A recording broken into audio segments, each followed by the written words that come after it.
Hello दोस्तों, कैसे हैं? आशा करता हूँ आप सब अच्छे होंगे। मेरा नाम है सुजीत कुमार।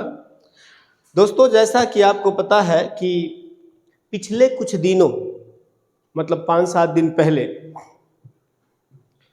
भारत ने एक बहुत बड़ा डेवलपमेंट किया है जो पाकिस्तान के रिगार्डिंग है और पाकिस्तान से संबंधित है। वो है जो भारत का जो डैम है वो है शाहपुर कांडी डैम, जो रावी नदी पर बना है।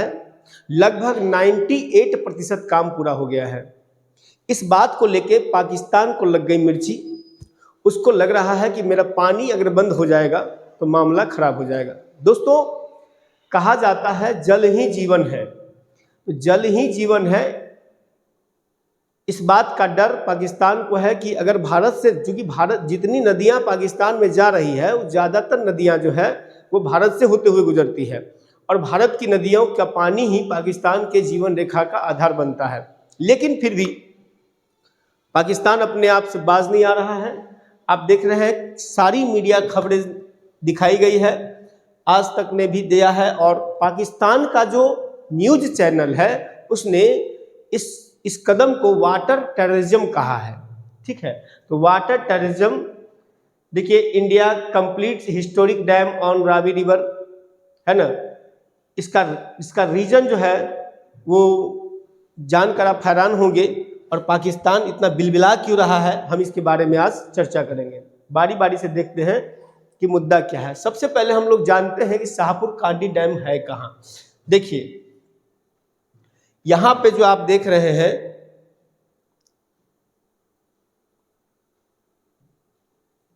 ये निर्माणाधीन है, ये शाहपुर कांडी डैम है। ये रंजीत सागर डैम लेक है, ये लेक बनाया गया है, झील बनाया गया है, और ये शाहपुर कांडी डैम है।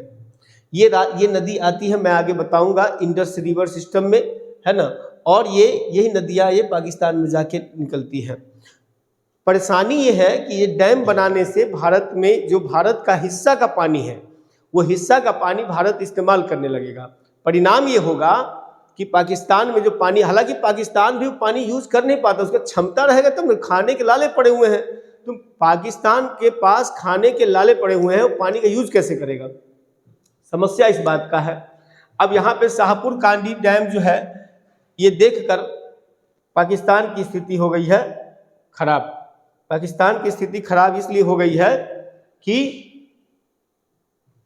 उसके पास विकल्प नहीं है कुछ। अब मेन मुद्दा यहाँ पे आ जा रहा है कि शाहपुर कांडी बांध परियोजना दरअसल रावी नदी पर है। 55.5 मीटर ऊंचा है शाहपुर कांडी बांध का निर्माण किया जा रहा है। यही है आपका प्रोजेक्ट, ये देख सकते हैं कितना भयंकर प्रोजेक्ट काम है। 98% काम पूरा हो चुका है। बांध बनने से पाकिस्तान की ओर बहने वाली पानी रुकेगी और भारत में उसका सिंचाई का इस्तेमाल किया जाएगा, सिंचाई में इस्तेमाल किया जाएगा। इससे पंजाब और जम्मू कश्मीर में अतिरिक्त सिंचाई होगी। क्या है ना दोस्तों कि पाकिस्तान का ये प्रोपेगेंडा रहा है कि जम्मू कश्मीर में विभिन्न तरीके से लोगों को, पाकिस्तान जो है जम्मू कश्मीर के लोगों को धर्म के नाम पर विशेषकर भारत के खिलाफ ले जाने का प्रयास करता है। लेकिन मित्रों, इकोनॉमिक परफॉर्मेंस ऐसा होता है कि सब उससे आगे बढ़ जाता है। भारत सरकार का एक काम है कि जो लंबे वर्षों से पड़ा हुआ जो डैम है, लगभग 40 वर्ष पहले इसकी आधारशिला रखी गई थी। आप अंदाजा लगाइए कि 40 साल पहले जिसकी आधारशिला रखी गई थी वो आज के डेट में पूरा हो रहा है। सोचिए सरकार की लापरवाही कितनी है। जो चीज मेरे हक का पानी है, यानी भारत के हक का पानी है, तब आपने इतना लेट क्यों किया? और लेट किया तो फिर आपको पॉलिटिकली मोटिवेटेड योजना बनाने के लिए पैसा है, चुनाव जीतने के लिए पैसा है, लेकिन देश के हित में उठाया गया जो कदम है उसके लिए आपके पास पैसा नहीं था। अंततः ये जो सरकार है, प्रेजेंट सरकार, इसने काफी तत्परता दिखाई।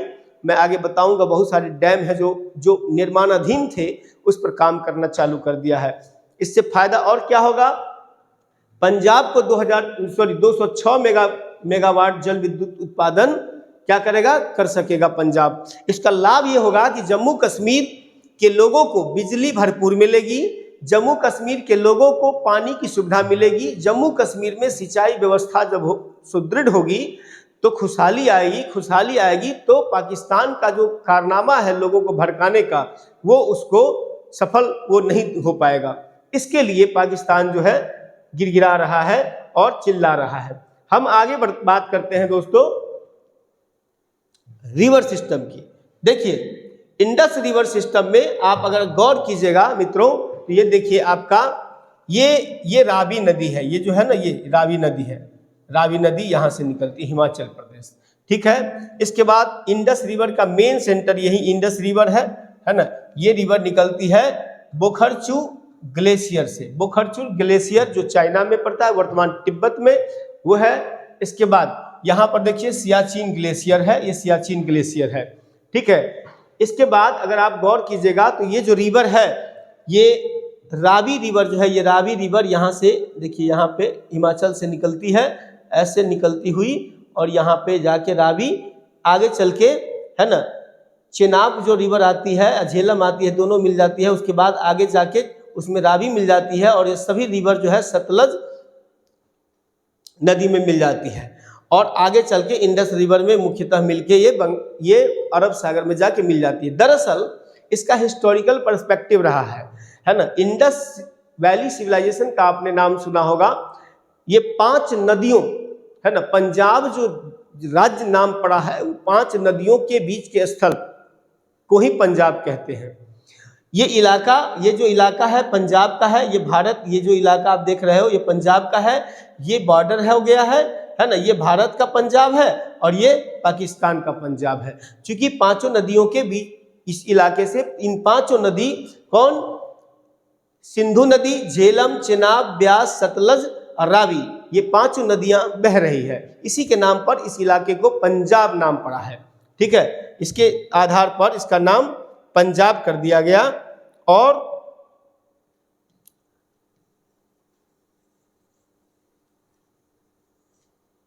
पाकिस्तान को ये खटक रहा है, इसके सबसे बड़ा जो रीजन है वो है कि उसको इस बात का डर आने लगा है। डर ये आने लगा है कि अगर भारत अपने हिस्से का पानी, मैं बताऊंगा इंडस वाटर ट्रीटी में कितना पानी कौन से रिवर का हमको लेना है, कितना % लेना है, हम उसका यूज नहीं कर पा रहे हैं।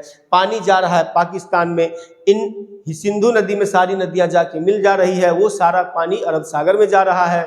हमारे यहाँ सिंचाई के कारण किसान बेहाल है, सिंचाई सुविधा न उपलब्ध होने के कारण आर्थिक कमजोरी आई, आर्थिक कमजोरी से लोग जो है सरकार के खिलाफ है, डेमोक्रेटिक वैल्यू का यहाँ पर कमी हो रही है।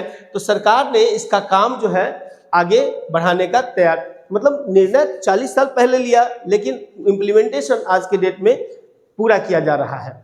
इसी के संदर्भ में आगे जब बढ़ते हैं हम लोग, तो देखिए हम लोग अब जानने का प्रयास करेंगे कि इंडस वाटर ट्रीटी क्या है। ये इंडस वाटर ट्रीटी एक ऐसा ट्रीटी है, ट्रीटी मतलब संधि, जो पाकिस्तान को अपने गिरफ्त में लाया जा सकता है बड़ी कायदे से, है ना।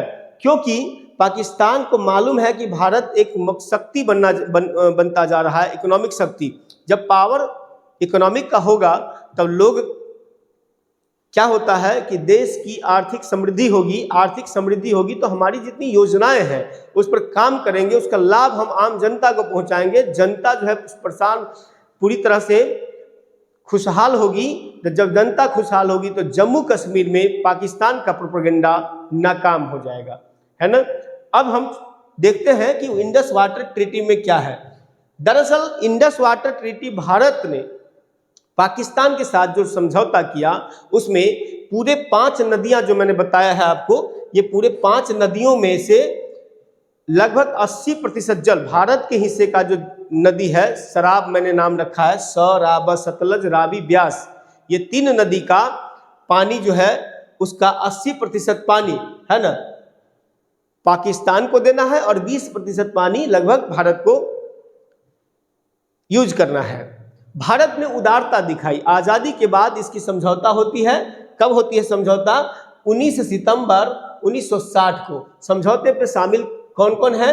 पंडित जवाहरलाल नेहरू और पाकिस्तान के तत्कालीन राष्ट्रपति जनरल अयूब खान, है ना।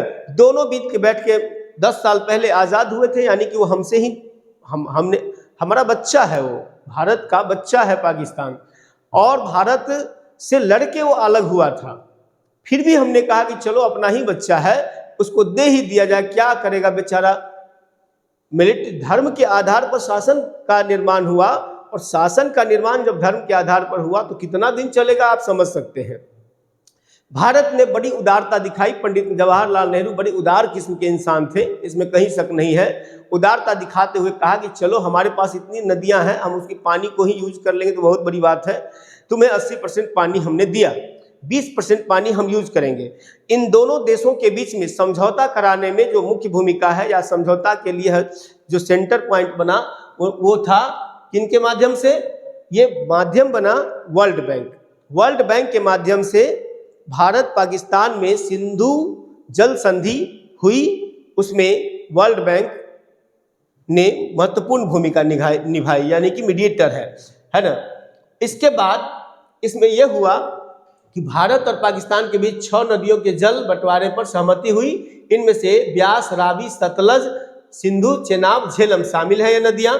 इसमें से आप अगर देखिएगा दोस्तों तो सतलज, रावी और ब्यास ये पूरी तरह से भारतीय रीजन में आते हैं, और इसका पूरा पानी 80% पानी हमने पाकिस्तान को देना सहमति व्यक्त किया। 20% तो हम यूज कर सकते हैं, इसमें कोई शक है नहीं। तो 20% पानी यूज करने के लिए हमने आज़ादी के बाद 60 में जो समझौता हुआ उसके बाद से हमने ध्यान ही नहीं दिया, क्योंकि सरकारें, पता नहीं उस समय की सरकारों का कई सारे सिचुएशन थी। 62 में युद्ध हुआ, 65 में फिर पाकिस्तान से युद्ध हुआ, फिर 67 में हमारे देश में खाद्यान्न संकट हुआ, फिर इसके बाद इंदिरा गांधी आई, इमरजेंसी आया, इमरजेंसी के कारण राजनीतिक उथल पुथल हुई। भारत में मल्टी पार्टी डेमोक्रेटिक सिस्टम थी, तो परिणाम क्या हुआ कि एक पार्टी का शासन था, चाहती तो बेहतर काम कर सकती थी, लेकिन आर्थिक स्थिति ऐसी खराब हो गई। आज़ादी के बाद से खाद्यान्न संकट की समस्या पैदा हुई थी, उसको निपटाते निपटाते फिर 1960 के दशक में खाद्यान्न संकट की उत्पन्न हो गई। उससे निपटने में हरित क्रांति आई। इसी समय समय पास हो गया, एक राजनीतिक अस्थिरता का काल आया बीच में। फिर उसके बाद मल्टी पार्टी डेमोक्रेटिक सिस्टम जो हमारे भारत का है, उसमें फिर कांग्रेस के बाद क्षेत्रीय दलों का उद्भव हो गया। धीरे धीरे राजनीतिक फचले में फंस गया। देश की जो मूलभूत जरूरतें थी, इन राजनीतिकरण ने उसको बहुत बड़ा नुकसान पहुंचाया है, इसमें कहीं कोई शक नहीं है।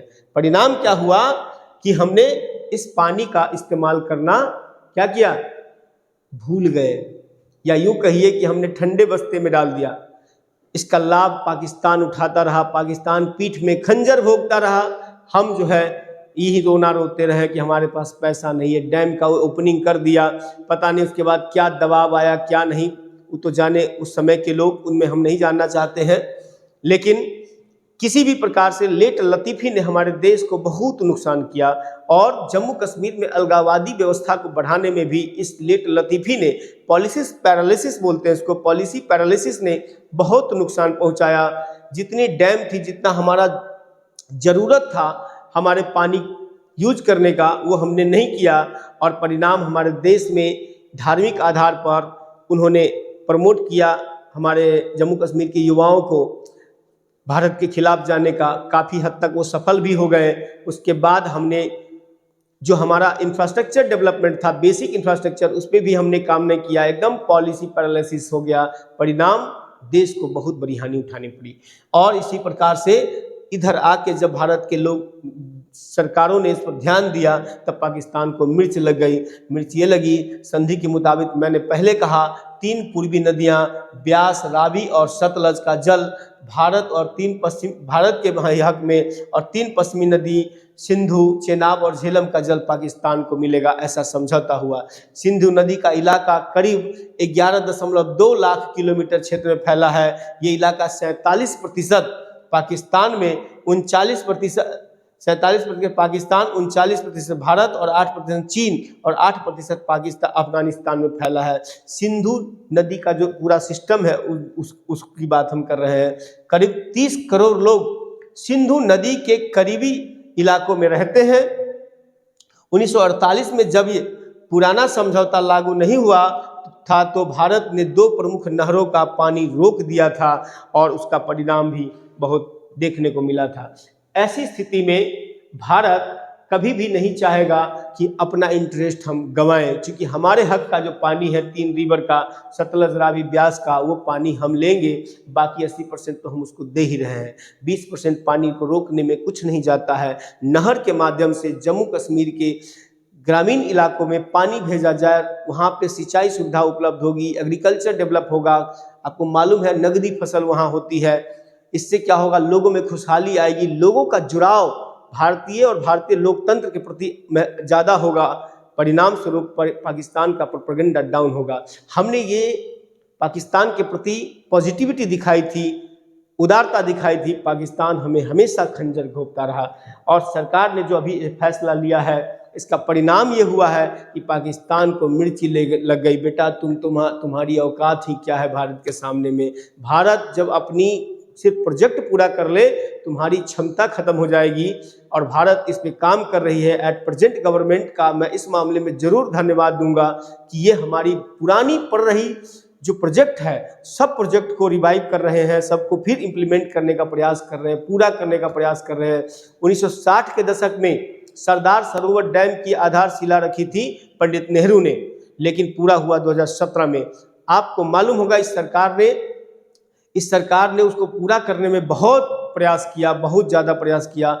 लगभग सोचिए 50 साल 60 साल अगर आप प्रोजेक्ट को लटकाइएगा तब क्या होगा। सरकार ने 14-15 में बैठकर जितनी प्रोजेक्ट थी सबके बारे में, है ना, रिव्यू करना शुरू किया, और ये तय किया कि जो हमारा प्रोजेक्ट है ना, रिवर का, या फिर जम्मू कश्मीर पंजाब इत्यादि क्षेत्र का, या फिर यूँ कहे कि भारत के बॉर्डर इलाके का, सब प्रोजेक्ट को एक्टिव कर दिया और पुरजोर तरीके से काम किया जा रहा है। इसी में आप देखिएगा बहुत सारे डैम बन रहे हैं, है ना। ये डैम जो है हाइड्रो पावर प्रोजेक्ट बनाए जा रहे हैं। उसका बगलिहार है, दलहस्ती है, सवालकोट है, सलाल परियोजना है, आपको नाम होगा, नवनातू है, किरतल है, पकल डुल है ना, झेलम पर बनाई जा रही है, नीमू हाइड्रो प्रोजेक्ट है। ये सब पर काम चालू हो गया है। इससे चाइना भी अब थोड़ा सा गरमाने लगा है। तो भाई गरमा के तुम हमारा क्या बिगाड़ लोगे, हम अपने देश का काम कर रहे हैं, तुमको उससे क्या मतलब है। यही इंटरफेरेंस जो है ये अब नहीं हो पा रहा है हमारे पड़ोसियों का, और इस प्रेजेंट सरकार से काफ़ी खफा है। दोस्तों, इस प्रकार के जो नॉलेज है, जो न्यूज़ है, आपके समक्ष हम देते जाएंगे विदाउट पॉलिटिकल एस्पेरेंट के। हम पॉलिटिकल एस्पेरेंट नहीं रखते हैं। हम आपका उद्देश्य मेरा ये है कि हम आपको एकदम एग्जैक्ट न्यूज़ दें। लेकिन दोस्तों, मैं आपसे निवेदन करता हूं कि मेरे इस चैनल को अधिक से अधिक आप बढ़ाने का प्रयास कीजिए, ताकि मेरा मन, मेरा हौसला भी बढ़े। क्योंकि आपका प्यार, आपका कमेंट, आपका लाइक और सब्सक्राइब ही मेरे हौसले को बढ़ाता है। बाकी आप लोगों का फिर मैं शुक्रिया अदा करता हूं, और इस प्रकार के न्यूज़, इस प्रकार के इन्फॉर्मेशन हम आपको फिर देते रहेंगे। तब तक के लिए जय हिंद।